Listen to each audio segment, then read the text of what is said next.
This video was filmed over several days, so there may be some inconsistencies.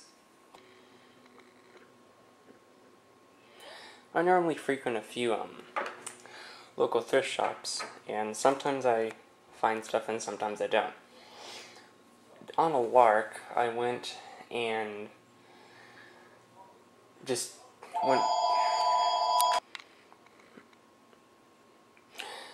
Typically I frequent a few thrift shops, and whilst I don't always find something, I sometimes find some stuff and I luck out.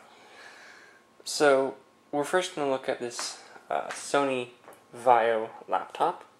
I also was able to get a G4 MacBook. Now,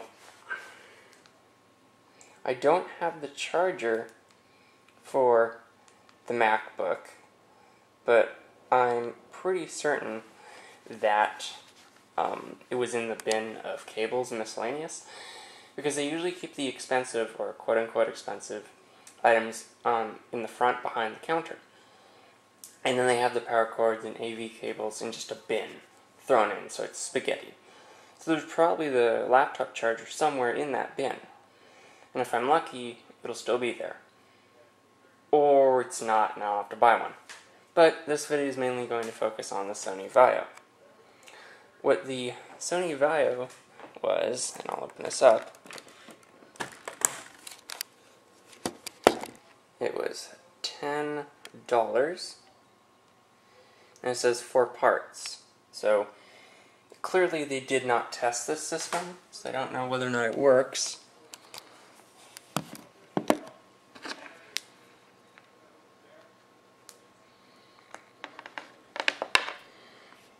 But we'll find out. I have the laptop adapter. It's one of the generic 37 3-in-1 that covers 4 million types of laptops and has a 120% chance of bursting into flames and catching you on fire. Okay, maybe not the last part. But they usually are shoddy material. So, I've plugged the cable in, and the blue power light is on. So we shall press the power button and see.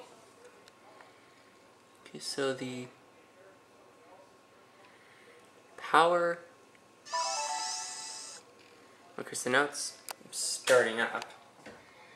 You can see there's the Vaio. Okay, well now it's gone. Let's remove the... Okay, so it has Windows XP. Well, it does say on the front of it, designed for Windows XP, and it has a Windows XP Media Center Edition COA. I honestly do not know what will be on this computer, which is both exciting and terrifying at the same time.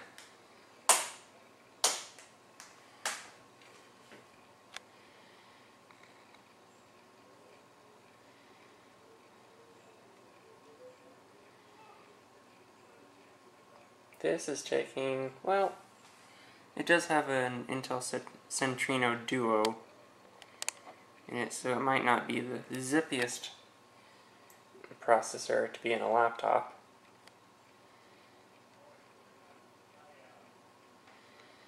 While that's booting up, I'm going to take a look at the G4.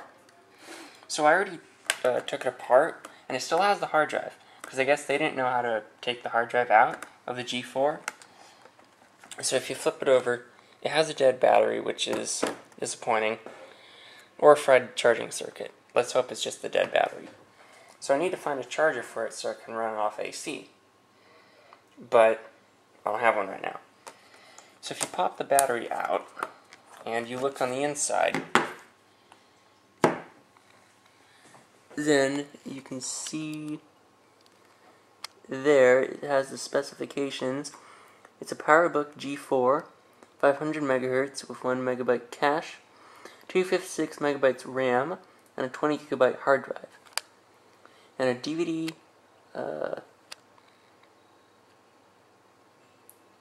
DVD-ROM. I don't think it's read-writable. And it is from October 3rd, 2001.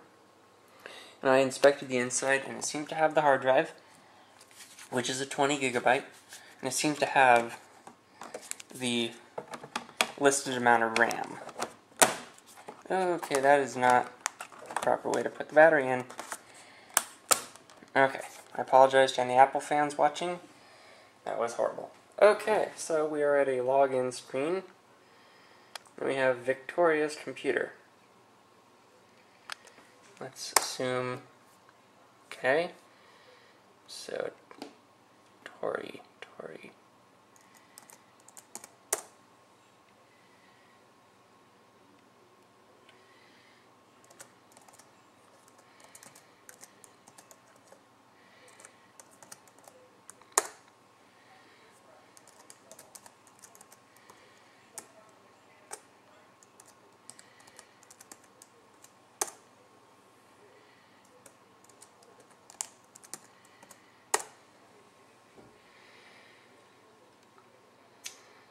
Okay, so I don't know the password, but the hint is Tori, T-O-R-I. I'm gonna have to think about this. Well, here's an update on the Sony Vaio. After about a day and a half worth of working on it, fell asleep. After about a day and a half of working on it, it's sort of semi-usable. I will have to blow away the original install due to the fact that there's personal information on it.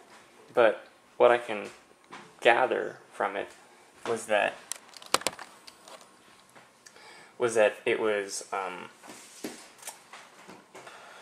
clearly a school laptop. Someone had used it for schoolwork and whatnot from at least 2006 to 2011, which would make sense for high school range. The reason why it wasn't loading up prior was, first, it was password protected. But after I got around the password, it turned out that apparently someone had tried to upgrade it to a different version of Windows XP and was stuck in an installation loop, which is why even if you were able to log in, it would go directly to the installer. It would then say the installer failed, and it would ask you to restart, and then it would be stuck. So in order for me to fix that, I had to go through registry and fix the key that told it that it was on both an upgrade, auto restart, and resume setup. So I changed those keys, deleted the files, and now it seems to boot up in under 3 minutes. Probably because of all the preloaded stuff. And actually, this is a guest account. Let's zoom in. If this is what loads up by default on a guest account, then the main account is fairly full. If I take it that the person had an add-on webcam, probably like a Logitech or something. Yeah, Logitech QuickCam, which is not included in the package, clearly, because I didn't even get a computer charger. But as for battery life, this thing seems to last a really long time, because I got it to a working condition last night, and then at about, okay, well, the clock is wrong. This needs to be changed. But let's change that right now. Oh, because we're on the guest account. Never mind. Anyway, so for sake of example, when I was using this computer, let's say it is 2 a.m. right now, which it isn't. When I started using the computer today, it read that it was 11 o'clock. And I went and I did some stuff, came back, and at about 1 a.m., clock time, it was reading still at 95%. Then, right now at 2:24 a.m., it's reading just under 80%. 75%. Let's see. 75%. And specifications-wise, if we go over to... Actually, let's just log out and go into the main one. What I've also found is that whoever owned this was either they shared the laptop with someone else, or it was clear that this was a hand-me-down laptop, possibly just, I don't know. Let's change the background because that's boring black background. Yeah, the main account takes way longer to start up, clearly because there's a bunch of preloaded junk that's loading up. Okay, desktop.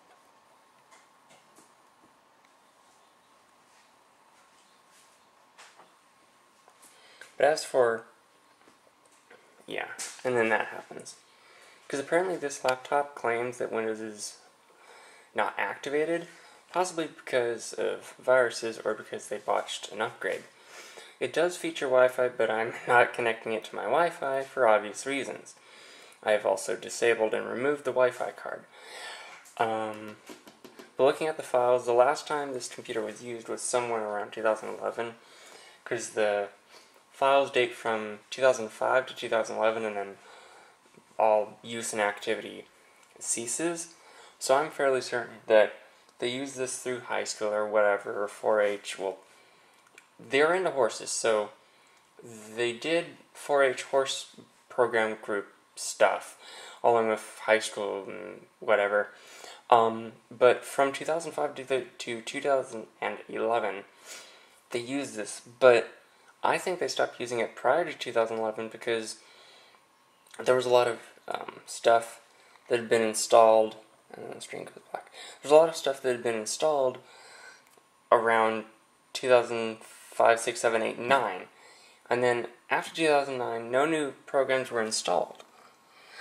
On top of the fact that the hibernation file, which this had been put into hibernation previously, the hibernation file dated from 2010. But that doesn't really make sense because there were files that said the read-write date was 2011. So maybe just something weird with that. But if you go over to add remove programs, and wait for it to populate the list,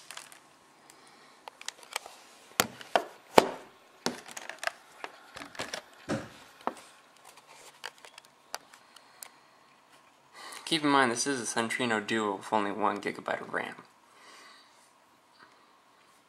While that's loading, let's go over the computer. So, it has 2 memory card slots. One is for the Sony Pro proprietary format, and the other one is for the SD card format. This does not support SDHC or capacities higher than 4 GB, considering this laptop was made in 2005. If we come over to the right of the laptop, rotating it around, you find that we have the wireless LAN switch, which is in the off position, the headphone and microphone jack, 2 USB ports, some sort of expansion flap. It's not PCM MCIA. It's some sort of expansion card, possibly for the media-enabled version with the media-controlled remote, because this does run Windows XP Media Center Edition. And then here's the CPU vent, one of the 2 CPU vents, VGA out, and S400 port. I'm going to guess that's FireWire or something. I really don't know. I've only seen that port once or twice.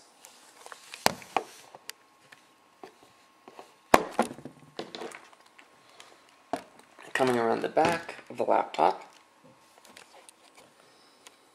you can see we have an Ethernet port and a modem, the enormous battery which spans this entire section, and then here is the 19-volt DC-in jack. If we come around to the opposite side, we can see that there's the CD burner, it's CD RW and DVD RW, but it doesn't burn DVDs. It can read burned CDs and burn CDs and rip CDs, but it can't burn DVDs. It can read burned DVDs, but not burn the DVDs. Nor can it rip DVDs.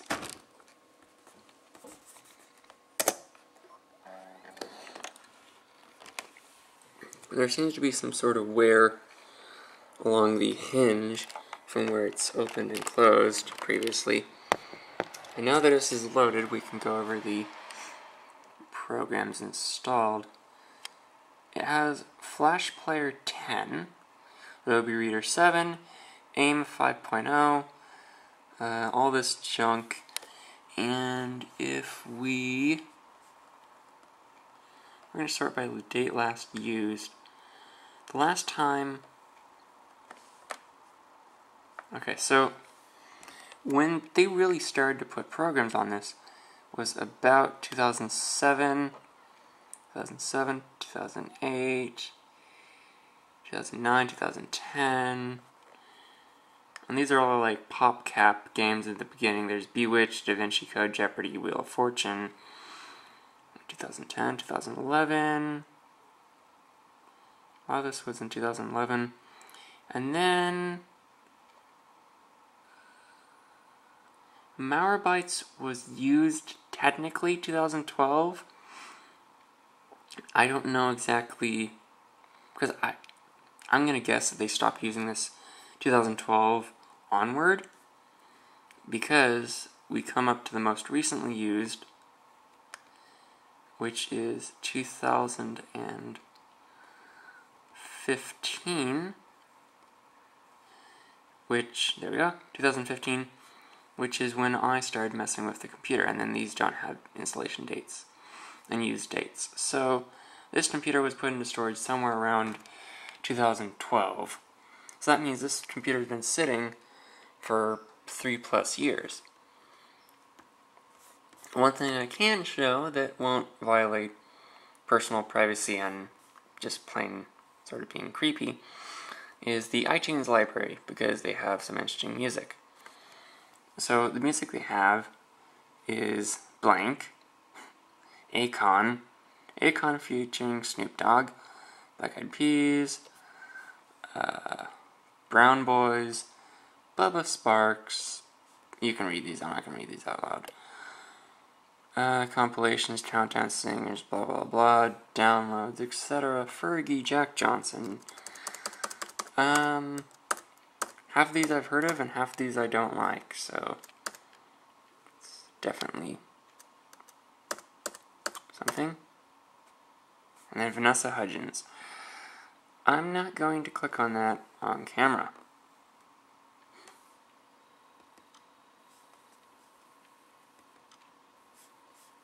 Okay, no, it's not what I thought it was. Never mind. It's just music. So that's about it. If we go over to specifications, actually, I want to see if this shows up. Because I tried to do this before. And DirectX dialog. Because I want to see how much RAM, like video RAM, because using Intel GMA graphics, but exactly how much video RAM, I don't know. It's detected there may be a problem in the direction. No. Huh, okay. That's interesting. So it has 128 video memory.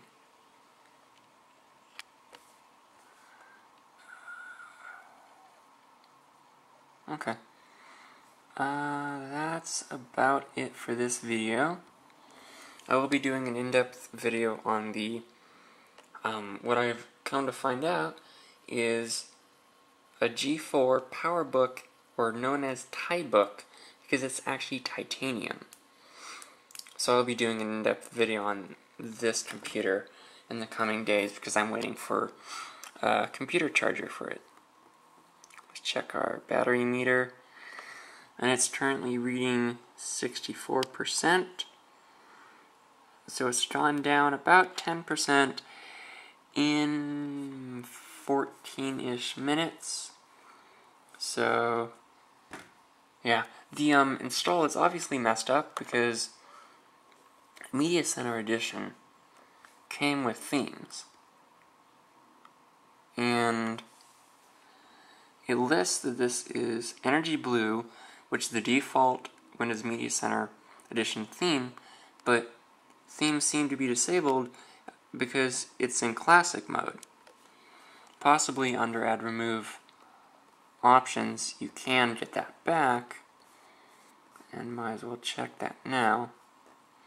But either they stripped this down because this was chugging along, or this is somehow damaged by a virus. Let's see. I don't even know if you can add. No. Themes are not listed in the list of possible items that you can install. So what I am planning to do is just blow away this install using the still existing reinstall partition. So this has been another video by Zesty Panda. Thumbs up, thumbs down if you didn't like it, thumbs up if you liked it. Subscribe, leave a comment, suggestions, you know the drill, whatever.